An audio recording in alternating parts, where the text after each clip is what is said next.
खुलुमबाय बे समाव बडलेण्ड इंखं टेलिभिजननि स्टुडिय'आव आं मिथिका नार्जारी दिनै मोनाबिलिनि गाहाय रादाबफोराव दङ। फैगौ 10 बोसोरनि गेजेराव सा सानजा ओनसोला हादरनि जौगाथायनि इन्जिन जागोन बुंदों हिमन्त। मोब्लिबनि मासुला फिन बांदों। गवालपारायाव माइ हानो थांनाय सानै बिसि फिसाया रेलनि सौग्रावनायाव जिउ गोमादों। काजलगावआव सानजौफुनि ओंखाम संग्रा आफादा सोमावसारदों। हिमन्त बिश्व शर्माया गिबि मन्त्रि बिबान रुजुननायाव आबुं फेलें जादों बुंदों रिपुन बरा। मैदेरनो आदार जगायदों लाइमोन इउपिपिएलआ। दानिया फैदो आबुं रादाबाव।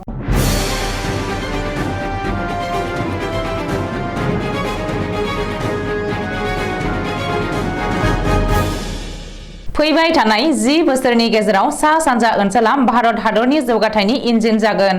बे बाथ्राखौ बुंदों गिबि मन्त्रि डक्टर हिमन्त बिश्व शर्माया।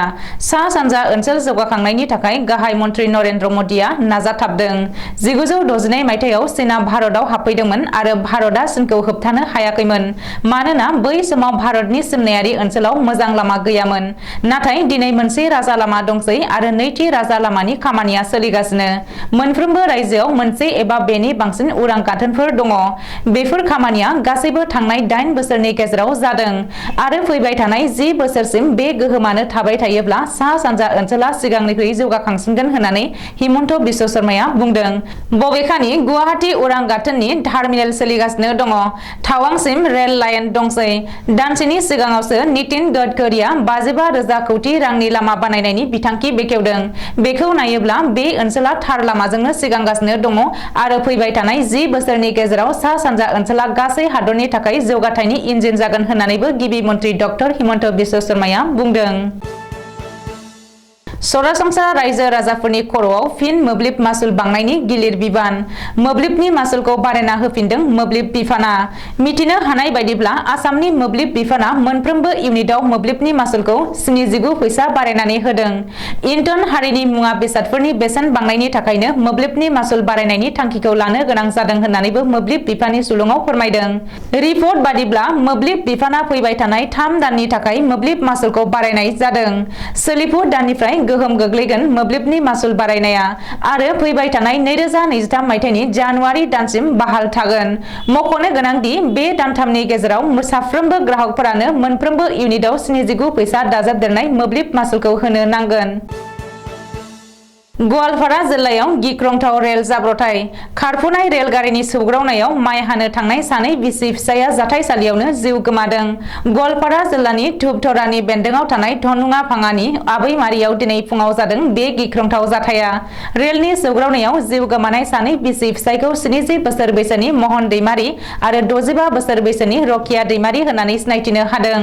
मिथिनो हानाय बायदिब्ला सानै बिसि फिसाय रकिया दैमारि आरो महन दैमारि मोना दिनै फुङाव ओनसोलाव गोदानै बानायनाय रेल लाइन साजों माइ हानो थांबाय थानाय समावनो जोबोद गोख्रैथिजों फैनाय गंसे रेलगारिया सौख्लायफैयो। बे जाथायाव रकिया दैमारि आरो महन दैमारि मोना जाथायसालियावनो जिउ गोमायो।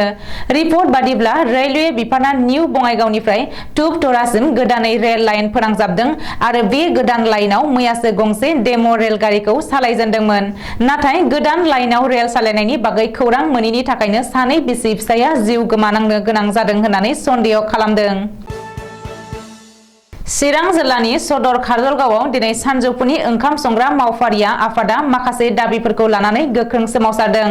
नाथाय फरायसालियाव ओंखाम संग्रा आफादा जिल्ला खुंथायनिफ्राय सिगाङावनो गनायथि लायैनि थाखाय धालिगाव थानानि पुलिसआ सोमावसारग्राफोरखौ हाबाफारिनि गेजेर ससेयावनो होबथायो आरो बेनारखौ हासिनानै लानानै थाङो। बे जाथायखौ बिथा खालामनानै सोमावसारनायाव बाहागो लानाय सानजौफुनि ओंखाम संग्रा आफादनि दैदेनगिरि सोद्रोमाफोरा पुलिसजों गोख्रों दान्थे बिदान्थे जायो। बेजों लोगोसे सानजौफुनि ओंखाम संग्रा आफादनि दैदेनगिरि सोद्रोमाफोरा पुलिस बिफाननि सायाव दुखु मोननाय फोरमायो आरो सोंखारियो।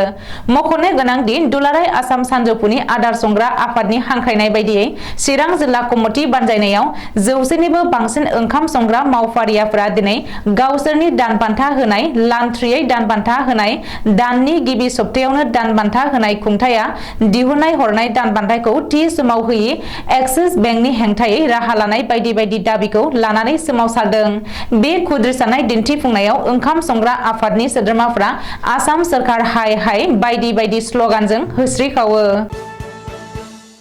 आसाम मेघालय सिमनायाव थै बोहैनाय आरो दुंहाव थासारि सोमजिफिननायनि सायाव आसाम तृणमूल कंग्रेसनि आफादगिरि रिपुन बराया फिनजाथाय होदों। बेजों लोगोसे नेडानि लिंथुमगिरि डक्टर हिमन्त बिश्व शर्माया गिबि मन्त्रि महरै बिबान रुजुननायाव आरो हाबा मावफुंनायाव आबुं फेलें जादों होननानै रिपुन बराया अजद होदों। मख'नो गोनांदि आसाम मेघालयनि थासारिया बेबायदियैनो थाबाय थायोब्ला इयुनाव गिबि मन्त्रिखौ मासि एंगारनो दाबि खालामगोन। डक्टर हिमन्त बिश्व शर्माया गिबि मन्त्रि जानायनि उननिफ्रायनो रायजो सिमनायाव थासारिया दुंहावसिन जादों आरो दासिम सा 11 सुबुंनि जिउ गोमानायजों लोगोसे गोबांसाया जखम जानांदों होननानैबो रिपुन बराया बुंदों। बबेखानि मेघालयनि अनगायैबो मिजोराम, नागालेन्ड आरो अरुणाचल प्रदेशनि सिमनायावबो थासारिया गाहाम नङा होननानै अजद होनायजों लोगोसे दिल्ली, दिसपुर आरो मेघालयआव एनडिएनि सोरखार थानायनि उनावबो सिमना जेंनाया मानो दासिमबो सुस्रांजायाखै होननानै रिपुन बराया सोंथि खालामदों। हाग्रामायाव जानाय आदारा सानफ्रोमबो खमायबोनायनि जाहोनाव मैदेर आरो सुबुंनि गेजेराव गोबां सौग्रावलायनाय जाथाया सोलिगासिनो दङ। माब्लाबा मानसि, माब्लाबा मैदेरनि थैनाय जाथाया बांबोनायखौ नुनो मोननाय जादों। अदालगुरि जिल्लानि सिङाव सोलिफु बोसोराव मैदेरजों बुथारजानाय सुबुंनि अनजिमाया दासिम 10 जन जानायनि बेरेखायै मैदेरनि थैनाय अनजिमाया दिनैसिम 12 जाबाय। हाग्रा ओनसोलाव जानाय आदारनि आंखालनि थाखायनो हाग्राखौ नागारनानै सुबुंनि ओनसोलाव गाग्लोबफैना सुबुंनि गोबां खहा खालामफैनाय जाथाया सानफ्रोमबो सोलिगासिनो दंसै। बेबायदि आंखालनि थासारिखौ नायनानै भेरगाव जिल्ला इउपिपिएल लाइमोन गांखंआ मैदेरनो जानो थाखाय संख्रि, थालिर बिफां जगायनानै होदों। दिनै भेरगाव जिल्लानि सिङाव थानाय पुटियासां 4 नम्बर गाम्बारि बागानाव थालिर बिफां जगायनानै होदों।